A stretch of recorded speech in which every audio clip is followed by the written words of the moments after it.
আইপিএলের শুরু থেকে দারুণ ছন্দে ছিল চেন্নাই সুপার কিংস। দুটি ম্যাচ হেরে গেলেও ঋতুরাজ গায়কোয়াড়ের নেতৃত্বে ঘুরে দাঁড়িয়ে বেশ ভালো অবস্থান তৈরি করে নিয়েছিল চেন্নাই সুপার কিংস। এ সময়টায় দুর্দান্ত কিছু ম্যাচও জিতে নেয় তারা।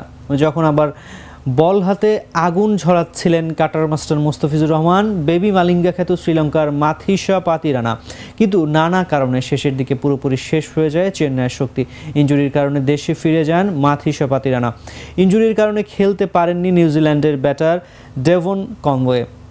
আর জাতীয় দলের অ্যাসাইনমেন্টের কারণে দেশে ফিরে আসতে হয়েছে মোস্তাফিজুর রহমানকে।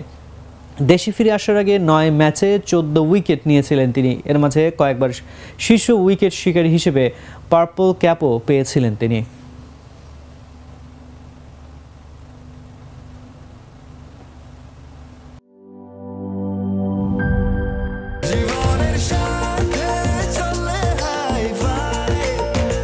স্বাস্থ্যকর অল টাইম ফ্যামিলি কেক, সব সময় অল টাইম হেলদি লাইফ।